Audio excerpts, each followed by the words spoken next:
Pending లో ఉన్న బిల్లులను వెంటనే చెల్లించాలన్నారు రాష్ట్ర టైలర్ అసోసియేషన్ సభ్యులు. గత బీఆర్ఎస్ ప్రభుత్వం నిర్లక్ష్యంతో తీవ్ర ఇబ్బందులు పడ్డామన్నారు. ప్రభుత్వం నుంచి సకాలంలో బిల్లులు రాకపోవడంతో 29 కోట్లు బకాయిలు పెండింగ్ లో ఉన్నాయని తెలిపారు. సీఎం రేవంత్ రెడ్డి స్పందించి పెండింగ్ బకాయిలు చెల్లించాలన్నారు టైలర్స్ అసోసియేషన్ నాయకులు.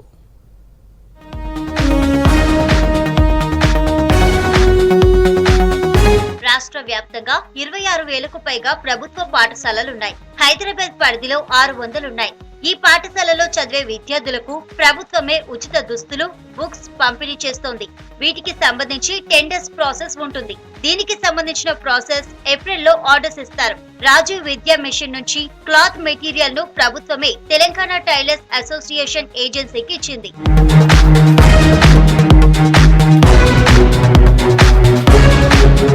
ప్రభుత్వం నుంచి సకాలంలో బిల్లులు రాకపోవడంతో 29 కోట్ల బకాయిలు పెండింగ్ లో ఉన్నాయి. 8 నెలలు గడుస్తున్నా పుట్టిన కూళ్లు రాలేదని ఆవేదన వ్యక్తం చేస్తున్నారు తెలంగాణ టైలర్ అసోసియేషన్ సభ్యులు. మంత్రులను కలిసినా సమస్య పరిష్కారం కాలేదన్నారు.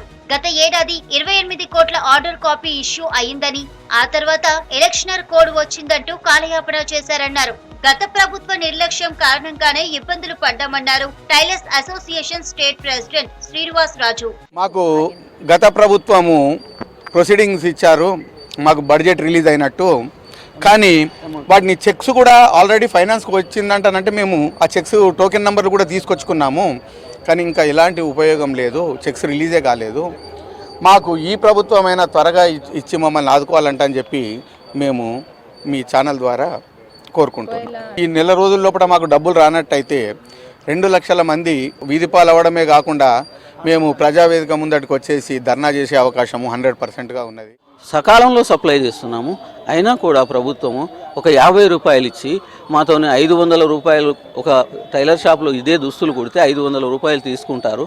కానీ మేము సోషల్ వర్కర్ లాగా ప్రభుత్వానికి సేవ చేస్తూ, పిల్లలకు సేవ చేస్తూ 50 రూపాయలకు దుస్తులు కుట్టినా కూడా 6 నెలల కింద కుట్టించుకొని ఇంతవరకు మాకు గత ప్రభుత్వము స్టిచ్చింగ్ ఛార్జెస్ బిల్లులు చెల్లించకుండా అన్యాయం చేసింది. గవర్నమెంట్ స్కూల్స్ యూనిఫామ్స్ కుట్టే వాళ్ళలో మహిళలే ఎక్కువగా ఉన్నారు.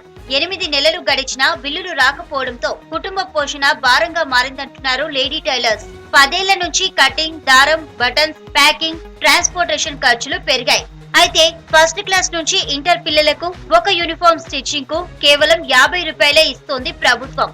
వీటికి బయట మార్కెట్ లో 500 నుంచి 600 వరకు ఛార్జ్ చేస్తారంటున్నారు టైలర్స్. ప్యాటర్న్ చేంజ్ అవ్వడం వల్ల మేము ఎక్కువ అమౌంట్ ఇచ్చి కుట్టించడం అయ్యింది. ఈ సంవత్సరము మాకు రావాల్సినది 26 కోట్ల రూపాయలు రావాలి. అవి త్వరగా రిలీజ్ చేయాలని కోరుకుంటున్నాము. మాకు ఫస్ట్ క్లాస్ నుంచి ఇంటర్ వరకు, 10th కూడా కాదు, ఇంటర్ వరకు సేమ్ రేటు 50 రూపీసే ఇస్తున్నారు.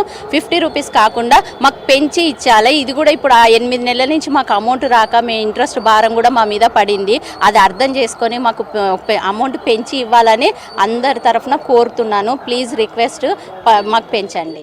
ప్రభుత్వానికి మంచిగా పిల్లలకు నాణ్యమైన బట్టలు ఇస్తున్నాము. పాపం ఉపాధి ప్రతిదీ ధరలు పెరిగిపోయినాయి, కానీ మాకెందుకు పెరగట్లేదు? మేమేమో అన్యాయం చేసినా 10 సంవత్సరాలు అవుతుంది, ఒక్క రూపాయి పెరగకుండా. మా కొట్టు దారాలు పెరిగిపోయినాయి, బటన్స్ పెరిగిపోయినాయి. లేబర్ కాస్ట్ ఈరోజు మినిమం ఒక 500 నుంచి 700 రూపాయలు లేబర్ కాస్ట్ ఉంది ఒక బండలు మోయాలంటే. దాని ట్రాన్స్పోర్ట్ హైయెస్ట్ అండి. మాకు ట్రాన్స్పోర్ట్ ప్రభుత్వం ఏ విధంగా మాకు సహకరిస్తున్నది? కనీసము మమ్మల్ని అర్థం చేసుకోండి. మా కోరికలు చిన్నవి. మేము ప్రభుత్వానికి వ్యతిరేకం కాదు. మేము ప్రభుత్వానికి సేవ చేస్తున్నాం, నిరుద్యోగులకు ఉపాధి కల్పిస్తున్నాం, మహిళలకు ఉపాధి కల్పిస్తున్నాం. మొట్టమొదటిగా ప్రభుత్వం చేయలేని పనిని మేము చేసి చూపిస్తున్నాం. కాబట్టి మాకు న్యాయం జరపాలని కోరుకుంటున్నాం. ఇక బిల్లులు విడుదల చేయడంతో పాటు యూనిఫామ్ ధరలు పెంచి తమను ఆదుకోవాలంటున్నారు లేడీ టైలర్స్.